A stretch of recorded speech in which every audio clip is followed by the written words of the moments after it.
Hi everyone and welcome to Grammar School. My name is Terri-Ann and today we'll be talking about the present perfect.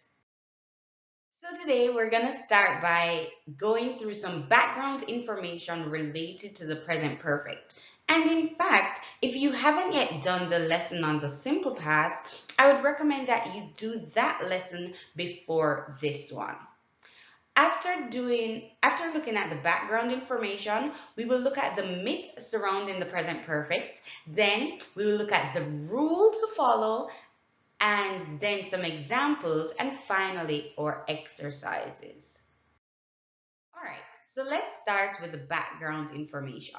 So as you know, verbs have different tenses which situate them in time. So right now as we are talking, it is the present. Anytime before now is the past and anytime after now is the future.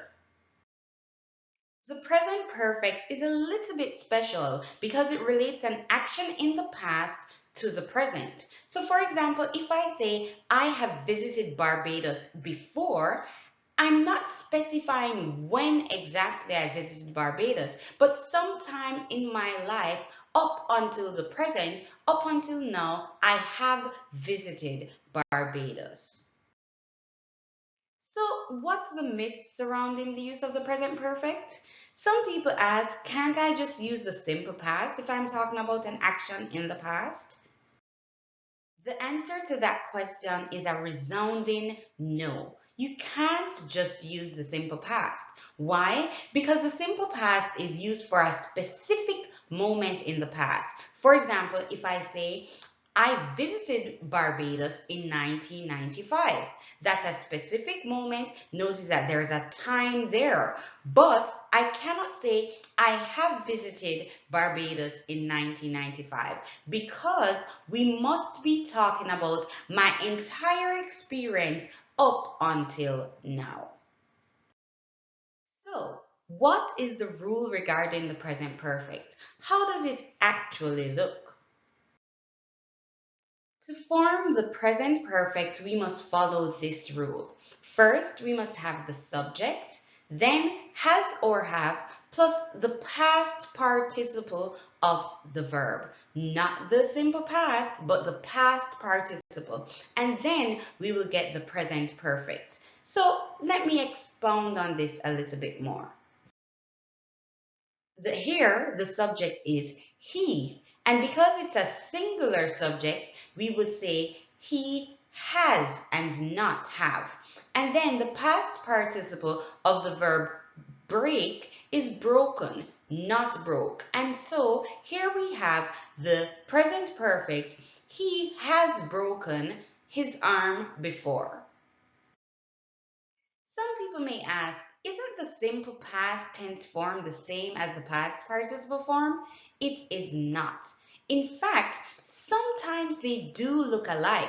So if we look at the verbs talk, land, and understand, then it does look like the simple past and the past participle are the same. So for example, the past tense of talk is talked, and the past participle of talk is also talked.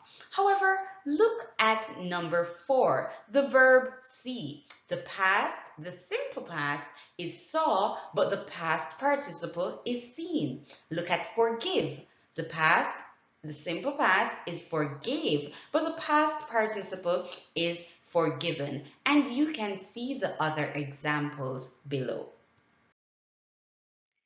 Let's look at some examples.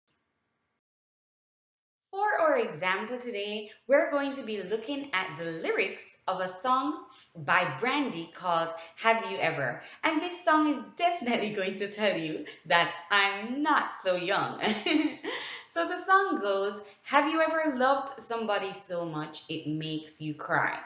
Have you ever needed something so bad you can't sleep at night? Have you ever tried to find the words but they don't come out right? Have you ever? Have you ever? And here we see the present perfect in a question form.